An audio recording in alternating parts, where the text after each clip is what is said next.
Salut à tous, c'est Comics Fort, j'espère que vous allez bien. Pour ma part, ça va très bien. On se retrouve pour l'avant-dernier jour où je ne savais plus on est quel épisode, on est au cinquième épisode ou quatrième épisode du calendrier de l'après. Aujourd'hui, une petite review sur un comics qui était sorti à l'époque alors ça doit faire 3 ans, 2 ans peut-être. La collection à 6,99 € en souple de Marvel que je trouve toujours cool. Donc c'est Spider-Man l'Empire. Parce que j'ai vu qu'il y a un 2 qui est en train de sortir ou qui va sortir en VO. Donc une suite potentielle. Alors je me suis dit du coup ça m'intriguait. Et puis c'est un petit prix donc forcément autant s'y plonger. C'est écrit par Kyle Andrews que je ne connais absolument pas et dessiné par cette même personne. Donc je me suis dit ok pourquoi pas. Et en fait comme est écrit ici j'ai l'impression d'avoir vraiment le Batman de Frank Miller à l'époque de Dark Knight. En fait, le principe, il est simple. C'est un univers Marvel dans le futur qui est plongé dans le chaos total parce que le gouvernement, le maire, les autorités ont littéralement emprisonné cette ville. Ils dirigent très mal. Les super-héros n'existent plus du tout. Ils sont condamnés. Donc il n'y a plus aucun super-héros depuis une vingtaine d'années. Les super-héros qui s'appellent les terroristes. Les gens essayent de se rebeller, mais ils se font tuer, ils se font abattre très facilement par l'équivalent de la police. Et on retrouve un Spider-Man vieillissant au possible, donc très vieux. Donc c'est vraiment dans la vibe de Batman Dark Knight, que je n'ai pas lu pour le coup, je dois le dire, mais que je connais parce que c'est littéralement un classique des comics, tout le monde connaît Batman Dark Knight. Donc qu'est-ce que j'en ai pensé? Déjà on va parler du dessin que je trouve moyen, très moyen. Alors ça fait le taf. Ça fait vraiment le taf. Et c'est pas le fait d'avoir une édition à 7 € qui rend les dessins ou la couleur moins belle. Alors forcément la couleur un peu moins belle, je suppose, que sur du papier glacé, c'est pas le problème. Mais je trouve que les dessins sont vraiment moyens en fait. C'est du bas de gamme. C'est du bas de gamme. Alors à 2-3 moments c'est ok, mais je trouve que globalement c'est très moyen. C'est pas ce qui va vous faire apprécier le récit. C'est vraiment un support le dessin pour le coup. Contrairement à d'autres comics où le dessin est plus là pour carrer le comics, pour le mettre en avant. Là je trouve que c'est vraiment plus un support qu'autre chose. Du coup. Spider-Man, Peter Parker, va par A plus B reprendre son costume. Encore une fois, c'est logique, c'est comme du Batman. Mais on voit dans un premier temps un Batman.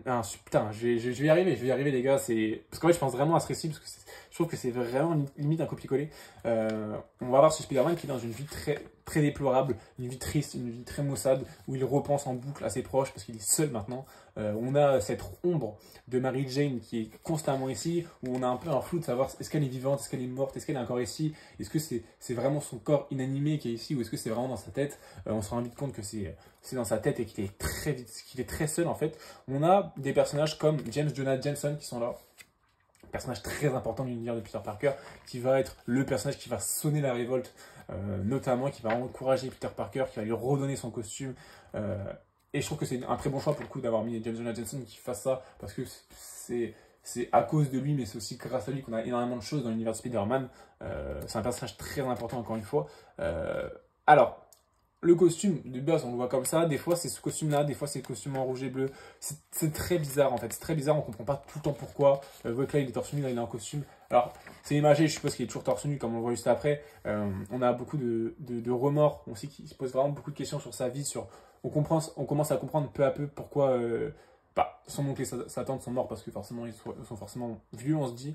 Mary Jane, on comprend au fur et à mesure comment elle est morte. En fait, elle est morte parce qu'il ne se rendait pas compte, il ne savait pas, mais le fait d'être avec lui, notamment avoir des relations sexuelles, de mélanger leurs fluides, ça lui a donné le cancer parce que avant tout, Peter Parker, c'est pas un humain avec du sang normal, c'est un homme qui a un pouvoir, et des pouvoirs, ça peut impliquer des choses dont on ne parle pas dans les comics classiques parce que c'est un peu trash, mais là, littéralement, ça a développé un cancer, une tumeur pour Mary Jane.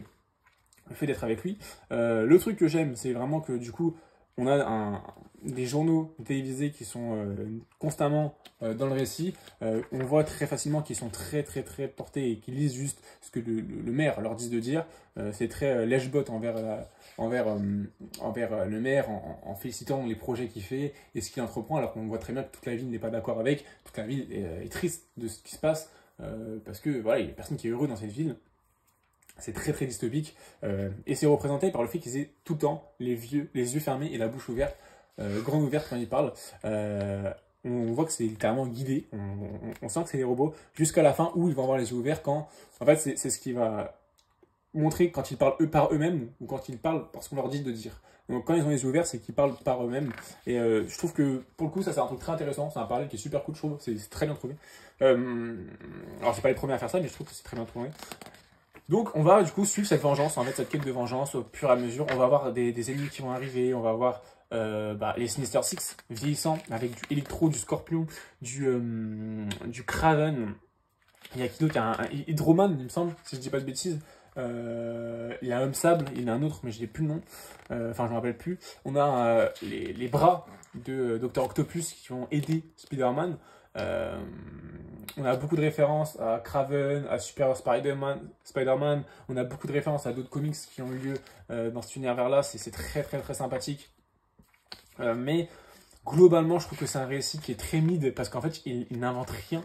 Il y a des plans et des séquences qui sont très cool. On se rend compte que c'est Venom qui contrôle en fait un peu tout ça.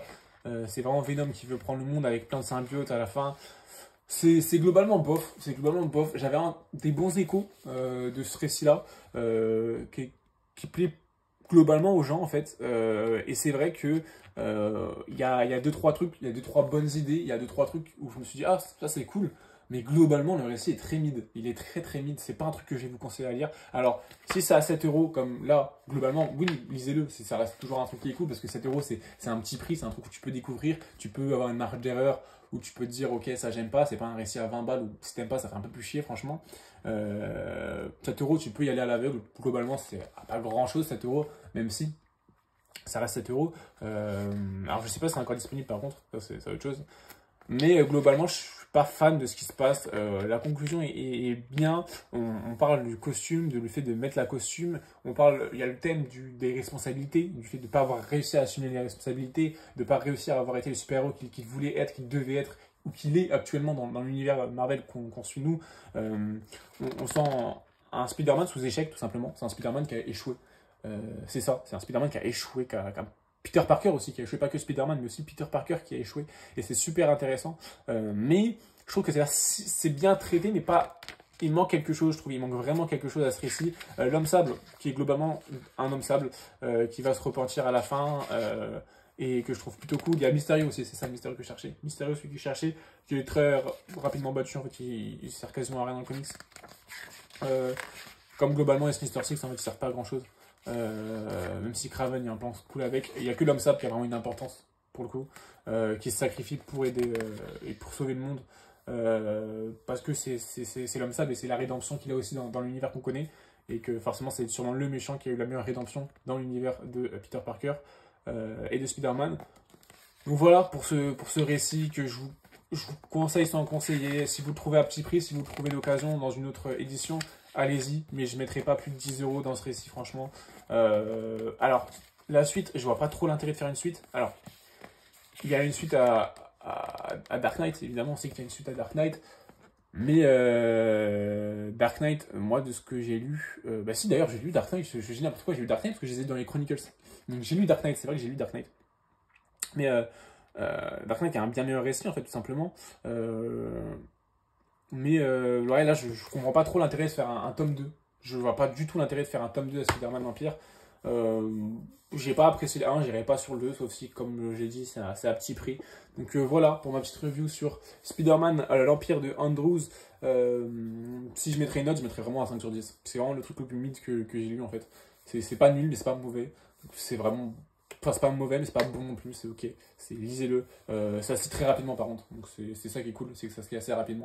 Voilà pour cette review. On se retrouve du coup demain pour le calendrier de l'après. On touche bientôt à sa fin. Merci à vous de suivre ces vidéos. Alors à l'heure où je les tourne, j'ai pas encore les stats, mais je sais que globalement quand je fais des vidéos, j'ai toujours des retours et c'est toujours cool en fait. C'est toujours super cool.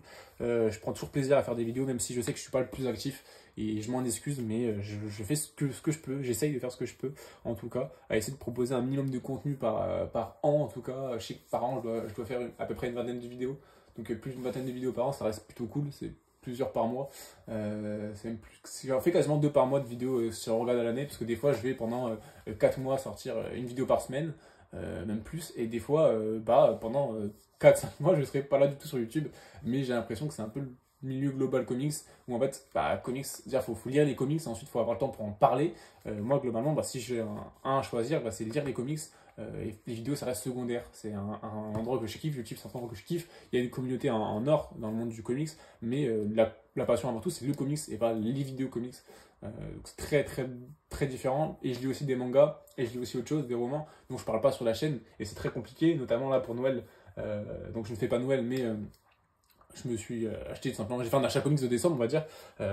Où j'ai acheté l'Habitant de l'Infini, j'ai acheté du Akira, j'ai lu Les Planètes, j'ai acheté du Vagabond, j'achète plein de comics, enfin plein de mangas, mais je les présente pas en fait. Parce que je sais que ça plaît pas forcément, même si j'ai fait une vidéo My Hero Academia, je sais qu'il faut pas trop mélanger comics et manga parce que c'est deux communautés différentes, même si beaucoup mélangent. N'hésitez pas à me dire si vous voulez que je parle de manga sur la chaîne, mais j'en ferai un sondage. Voilà en tout cas pour cette vidéo. Je vous remercie d'avoir regardé. N'hésitez pas à liker, commenter et surtout me dire ce que vous pensez de ce récit, savoir si je suis seul à trouver ça mid ou pas. Et sur ce, je vous souhaite une bonne journée ou une très bonne soirée, mais surtout de très bonnes lectures. Salut tout le monde!